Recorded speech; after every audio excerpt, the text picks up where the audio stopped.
हाँ साईं, असांजो एतिरो ई चवणु आहे त जेको सो ही पहिरीं बि वण हिननि वढिया हुआ, वरी हींअर कल्ह खां वठी हिननि वण वठी शुरू कया। असांजे ताइण मुताबिक़ घोड़ा ॿोड़ा कईसीं त हिननि वण कल्ह वढणु छॾे ॾिना। बक़ाया वण बीठा आहिनि। कल्ह हिननि वण वढिया आहिनि गैर क़ानूनी तरीक़े सां। असां जिन मास्तरनि खां पटेवालनि खां पुछा कई त DO साहिबु जेको हुकुम ॾिनो आहे त हीउ वण वढियो, जंहिंमां असीं फर्नीचर ठाराईंदासीं या मोटर पखा वग़ैरह। पर हिननि अहिड़ा मोटर पखा जेके बि हिन स्कूल जी सामान आहे, फर्नीचर आहे, सभु गाइबु आहे। हिन स्कूल में को सहूलियत मौजूदु आहे न का शइ आहे। कल्ह हिननि गैर क़ानूनी लाखों रुपयनि जा वण वढिया आहिनि। असां एतिरो चवंदा जिन बि वढिया आहिनि उन ते क़ानूनी कार्रवाई कई वञे, इंक्वायरी कई वञे त आईंदे लाइ को गैर क़ानूनी कमु न थिए। हिन में वणनि में असांजा नंढड़ा ॿार स्थिर जी टाइम ते विहंदा हुआ छांव में, हिननि खां पुछियो अथनि छो गैर क़ानूनी कमु कयो आहे। छाजे लाइ वण हिननि वढिया आहिनि असांजा, ऐं हिननि ते बिल्कुलु इंक्वायरी थियणु खपे। ऐं हिननि खे बाक़ाइदा हिकिड़ो सवाल आहे त तव्हां जेके भाउ सर ॼाणा आया आहिनि, छा तव्हांखे ॼाण आहे त उहे केरु आहिनि जिन ही वण वढिया आहिनि? उन्हनि जा तव्हां नाम खणी सघो था, ॻोठाणनि पारां या DO पारां या हेड मास्टर पारां कीअं वढिया आहिनि? साईं जेॾी महिल कल्ह मूंखे मास्तरनि सां मूं बंदि कयो, पटेवालनि चयो त हेड मास्टर ऐं DO साहिबु वण वढाया आहिनि। उन्हनि चयो भले तव्हां वण वढी छॾियो। पोइ इहा रक़म केॾां वई छा वई आहे ऑफिसरनि खे ख़बर आहे, ऐं उहे इंक्वायरी कनि, इंतिज़ामिया इंक्वायरी करे, भला ऑफिसर इंक्वायरी कनि त सॼी हक़ीक़त साम्हूं अची भई वण तव्हांजे अखियुनि जे अॻियां वढिया पिया आहिनि। इन में को कूड़ थोरी आहे। जॾहिं सुप्रीम कोर्ट जी पाबंदी आहे वणनि वढण ते, त पोइ हिननि छो गैर क़ानूनी कमु कयो आहे, छाजे लाइ वढिया अथनि? हेलो, अस्सलाम वालेकुम। मां government boys primary school Jammu खुंजे जो हेड मास्टर ग़ुलाम यासीन नूनारी।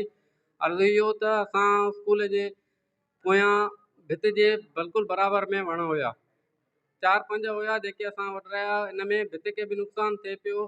भित जे परे पासे ज़मीनदार हुयो, ज़मीनदार उनजो बि थोरो घणो फ़सुलु हुयो, उनखे बि नुक़सानु थिए पियो। ऐं ॿियो त गंद किचिरो बि जाम थिए पियो, जंहिंमें सफ़ाई बि सही नथी थिए पई।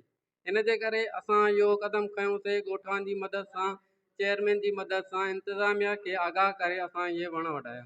उन खां पोइ इहो हुयो त इन्हनि जा पैसा असां रखी स्कूल जे कमकार में आणण लाइ शुरू कया, जंहिंमें स्कूल में नलको न हुयो, असां स्कूल में नलको हणायोसीं। ऐं ॿार रोड, असांजो स्कूल रोड जे मथां आहे। रिसेस ते भई ॿार भेदो तकिड़ो वञे पियो रोड ते ईअं सम्झो टंडे फसल जो रोड आहे, लॻभॻि हाईवे जे बराबरि आहे। जेका गाॾी अचे थी स्पीड सां हली थी वञे। इन में 1-2 चकर ॿारनि सां हादसो बि थियो आहे।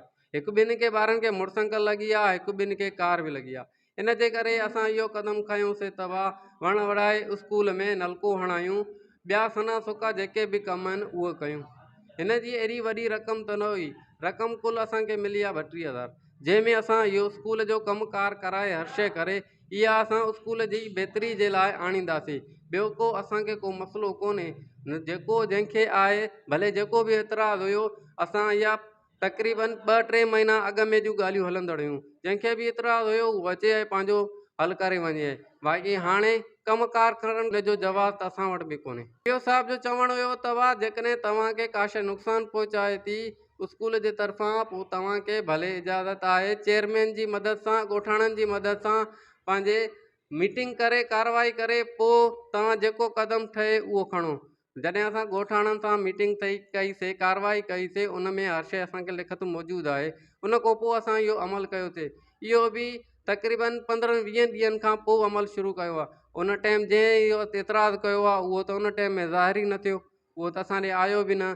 साईं तव्हां इहो मसइलो कयो था, इहो असांखे ॿुधायो बि त न। ऐं जेको सुप्रीम कोर्ट जो हुकुम आहे उहो असां इहो प्रोसेस अॻ में हलंदड़ हुयो, छो जो करे ॿारनि खे नुक़सानु थिए पियो। इन ॾिसो उनजो को बि ज़ाती मुफ़ाद कोन्हे।